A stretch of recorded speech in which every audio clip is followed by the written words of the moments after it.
안녕하세요. 그리스도 영상학교로 연한 신목사입니다. 오늘은 대인관계를 파괴하는 귀신들의 공격을 물리치는 법이라는 제목을 한번 생각해 보도록 하겠습니다.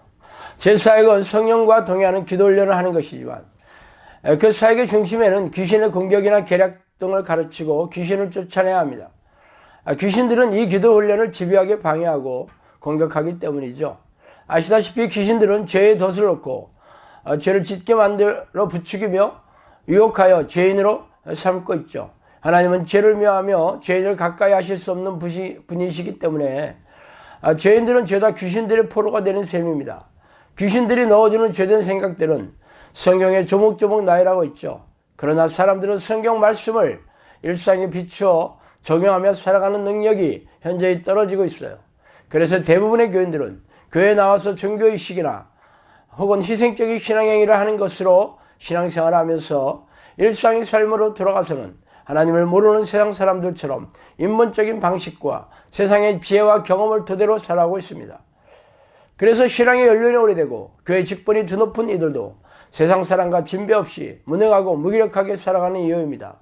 귀신들이 가장 많이 하는 공격 계략은 사람 몸 안에 잠복해서 정신질환과 고질병에 걸리게 해서 정신과 육체를 파괴하는 것입니다.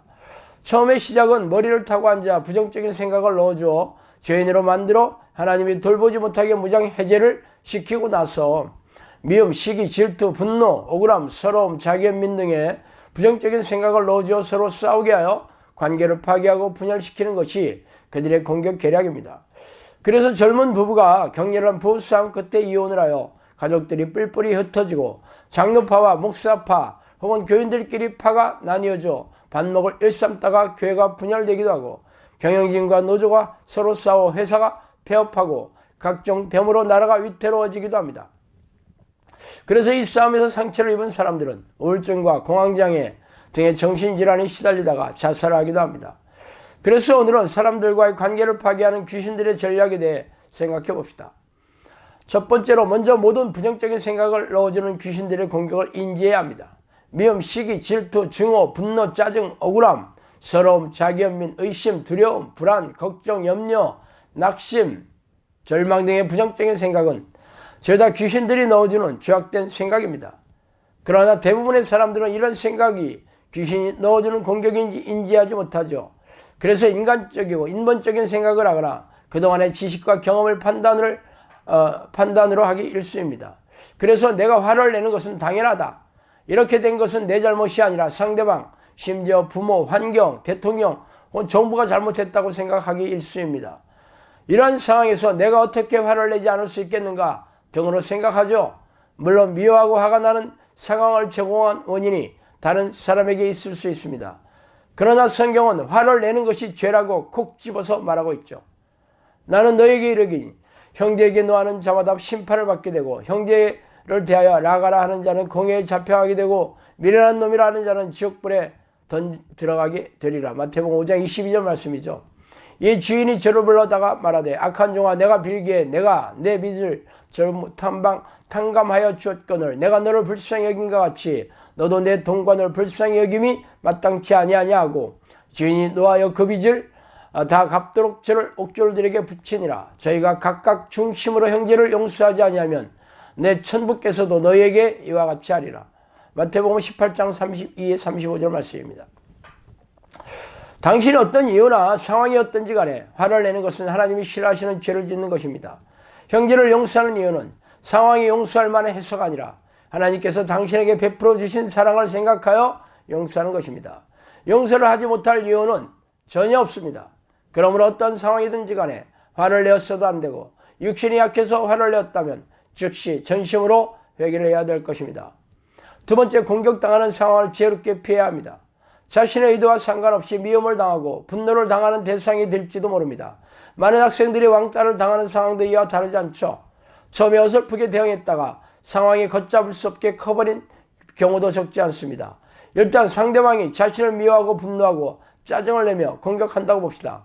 이러한 경우에 그 상대방이 마음을 열고 들어주는 상황이라면 겸손한 태도로 유지하면서 대화로서 오해나 부정적인 생각을 해소시킬 수 있습니다. 그러나 상대방이 내 말을 듣지 않는 경우가 경우라면 섣부르게 대응하고 화를 키우게 되죠.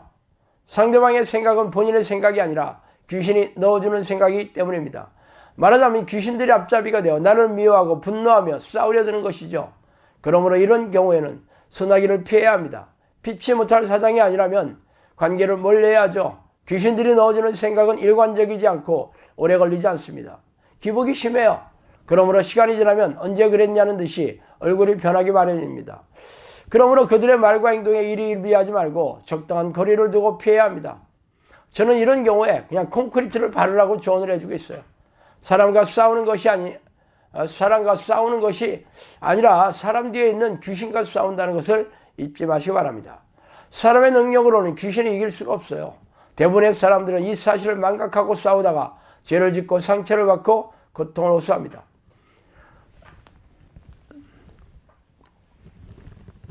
세 번째, 기도의 내공을 기르셔야 합니다. 자신을 미워하고 싸우려 드는 사람이 이웃이나 친구 혹은 동호회 회원이라면 관계를 끊거나 동호회를 나가지 않으면 마주칠 일이 없죠. 어쩌다 뒷담화를 듣게 되더라도 웃어넘기면 됩니다. 그러나 상대방이 피할 수 없는 부모, 형제나 배우자, 자녀 등의 가족이거나 직장 상사나 동료라면 얘기가 달라지죠. 말하자면 사각의 리니에서 도망칠 데가 없는 현실인 셈이에요.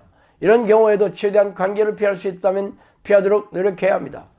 그러나 피할 수 없는 상황이라면 싸우는 날도 올 것입니다. 물론 싸운다는 것은 논쟁을 하거나 물리적인 싸움이 아니죠.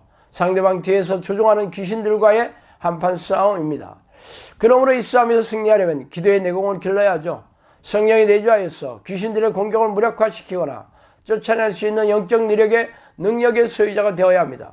아직도 그런 능력이 없다면 부단히 기도 훈련을 해서 영적 내공을 길러야 할 것입니다. 부모, 형제나 배우자, 자녀들은 자신의 행복과 뗄래야 뗄 수가 없기 때문입니다. 자, 오늘은 여기까지 하겠습니다. 감사합니다.